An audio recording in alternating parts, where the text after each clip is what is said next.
What's going on, everyone? ObscureEdge here, and I'm actually just here to give you a quick review on Dead by Daylight. I did pick this up. I've been waiting for Friday the 13th for quite some time, but seeing this, and I must say I was actually really impressed by what I seen, and it looked like a really good laugh. So I decided to pick it up. It's about $22 Canadian, give or take. That's going to be different in your country, whether it's pounds, euros, or even US dollars. Would I say it's worth the money that I paid? I would say definitely worth the 21 bucks that I paid, or the $22 that I paid. We've had a lot of fun with it, me and my group of guys we play with, and it's just really entertaining. I think I'll go with the pros first. The graphics look pretty decent. The game functions pretty well with little to no bugs that we've seen so far. Keep in mind that may change on your experience, obviously. The maps, they got a couple of different maps, which is also nice, but pretty much every map ends up being just a big, huge square, so it kind of leaves a bit more to the imagination there, because they could only add so much within the map. And yeah, so there's about four killers at the moment that you could choose from, and a handful of different survivors, and you get perks, and you upgrade each person or each killer depending on what you want to do. The first killer just places traps on the ground. He has bear traps, and he's got a really big cleaver, kind of like Jason. There's a chainsaw guy. He looks like a hillbilly with a chainsaw, kind of like Texas Chainsaw Massacre, which is pretty cool. There's a guy that goes invisible, and obviously, well, he cloaks and uncloaks and stuff like that, so that's pretty cool to scare people like that. And then the newest one they added, which is also a free DLC, so you got to make sure you download the DLC, but it's free, so don't worry about it. It's a nurse. Kind of reminds me of the Silent Hill nurses in a sort of way, but she's floating instead of walking. I'm pretty positive about that. But yeah, there's a lot of variety as far as characters and killers go, which is pretty cool. There's a lot of replayability because you're constantly either on a different map, or it's just someone different playing as the killer. And if you got people that really get into the killer, and you hear them talking on the mic and being funny like my brother was the other day, it actually makes the experience a lot more entertaining for you as well. I think it'd be cool if they had a map editor for the game, because I think it'd be pretty simple for other people to make up maps, and it'd be really cool and add to the experience, playing on your own map and stuff like that. So pretty much the game consists of, as obviously four survivors trying to get away from the one killer. The objective is usually to turn on 5 generators, and then you have to open up the escape, and you guys could get out. If so, everyone dies and you're the last person left, you do get an option. Or if they all escape and you're the last person left, you get an option to find this hatch in the ground, and you're able to take it and just get out. So it's actually really good if you had 3 generators left, find the hatch, get out. So that's pretty good. As far as hiding goes in like cornfields, bushes, around trees, it works pretty well actually. You could actually have the killer go right by you. And it's quite hilarious to see them walk right by you and they didn't even see you. But it's also scary because you don't know if they're just toying with you. As the killer, you pretty much just got to hit people either 2 times, get them on the ground, pick them up, throw them on a hook, and then you could either stand there and camp the body, but then again, at that time, you're pretty much letting everyone else get the generators done. I don't like camping bodies. It kind of ruins the experience of the game. You want to give them a chance to get the person off. You could stay near the body, but you could play how you want, but I just think camping one body will pretty much lose you the game anyway, because everyone else could get the generators going and escape without that person. So, and it would still be a majority victory for them if they got 3 out of the 4 out. But a lot of people like just to camp the exits with the killers, or camp bodies, or whatever it may be they want to do. And you're entitled to play the game as you want. It's just sometimes it can be frustrating, so you got to be aware of that. As far as the survivors, you can run away from the killers, and you could drop stuff on their feet or drop stuff to block them that they have to break that you could actually vault over. So that's pretty cool. Starting the generator, you have like a bar that slowly goes up. More people on the generator, the faster it goes up, and you have this little timed bar circle that goes by, and you have to time it just right or it blows the generator.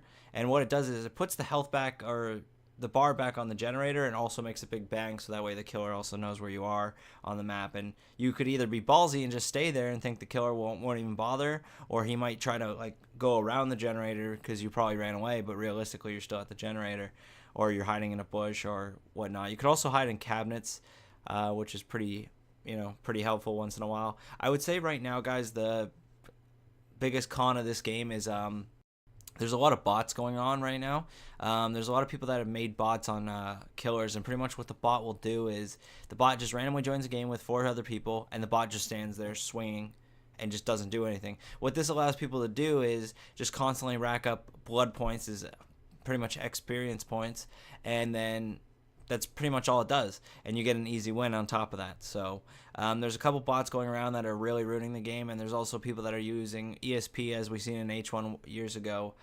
Pretty much what that does is gives you an outline around the person, and you could see them all over the map as the killer, which I don't understand why you're playing games if why are you playing games if you're gonna cheat anyway? Honestly, just you're not even a fucking gamer. You might as well go play Dora the Explorer or something. Because fucking the whole thrill of the game is trying to hunt them down and actually find them. But if you're just like constantly knowing where someone is, it's ruining the game for the survivor as well. I had my brother hide in a bush, just crouched next to a bush, just sitting there. He was there the whole time. The guy literally ran across the map and went for him. Knew exactly where it was. There was a point in my game that I just played recently. I was hiding in a cabinet for a while because I knew he was in the house. And he killed the girl, and then he literally left the house for a mere second, and then I heard him come back in the house. He ran all the way up the stairs and opened the closet and killed me. He had no idea I was there. There was no chance he knew I was there. I was in the closet way before he even came in, and I wasn't hurt or anything, so you couldn't hear panting. He literally just went to where I was. It ruins the game to just jump into a game and try to play with people. But the problem is you need to do that because you need to get blood points, because you don't get blood points in custom games, because obviously people would just boost at that point and there would probably be no bots even on. So the biggest problem right now, I would say, is the botters and the ESPers. It's really ruining the game, but don't let them put you off. Just try to get a couple friends together.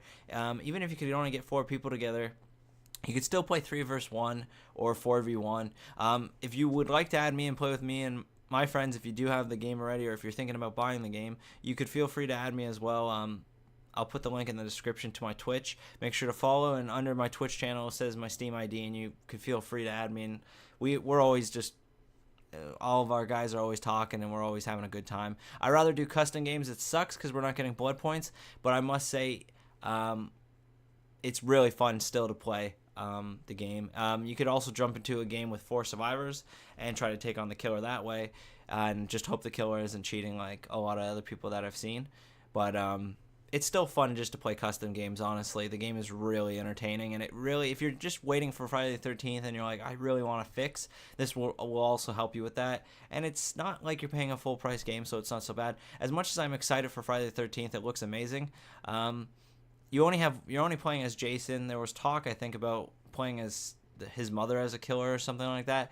Who knows if they'll add other killers, but the game is Friday the 13th, so it's doubtful, I would say.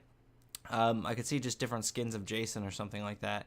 But the thing is, you're always going to be playing Jason, so that game could get repetitive. And so does a game like this, when you're just constantly, it's kind of like even playing Evolve and stuff. It's repetitive because even though it's a different map and different monster and stuff, it's different every time, but it could still get repetitive to some people, so I can understand that. If that's one of your worries about this game getting repetitive, I would probably stay clear of it, because it will get repetitive. But like I said, if it's still different every time, it still entertains me. And even if I'm facing the same killer, it's still going to be different, because I'm going to have a different plan, or we're going to do something different. And it's just strategizing, you know what I mean? Like, if someone's getting chased and you see that, you could make a mistake on the generator on purpose to try to drag the attention away, especially if it helps that person get away or whatever the reason may be. And yeah, it just makes the game a bit more reason to give strategy and stuff like that. So if you were thinking about buying this game, I would say it is worth full price, but if you want to wait for a sale, it might be a little bit more worth it for you. But the biggest problem right now is botters and ESPers. So if you're buying this and you don't have anyone to play with, you got to go into the game knowing what you could be dealing with right out of the gate, and that is a big problem right now. I will say that.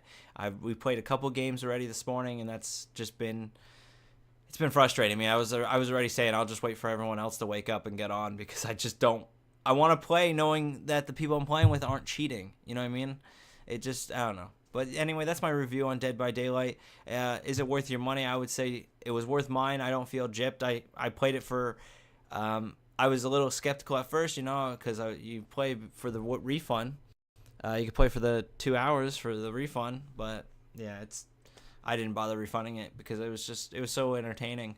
And there's still a high population. I think I said there's 14,000 people still on, and there's a lot of streamers that stream it. As if, so also I will say this, I did try streaming this game, guys. Like I said, my processor screwed up, so I tried, and I was running 7 FPS. I couldn't do it. As much as it would entertain you guys, I'm telling you, to see us play it, I want to stream it, but until I upgrade, I have to put that on the back burner until then, which is unfortunate. But this is my review, guys. Let me know what you guys think of the game if you bought it. And let me know what you think of the review. If you like it, give it a thumbs up. If you think I missed something out or you just dislike it, give it a thumbs down. It helps me know if I'm doing something right or if I'm doing something wrong. So till next time, guys, go ahead and take it easy. And if you do get it, make sure to add me up. I'll put the link in the description once again, so that way you guys could add me up and play with people that aren't actually cheating. Till next time, guys, see you later.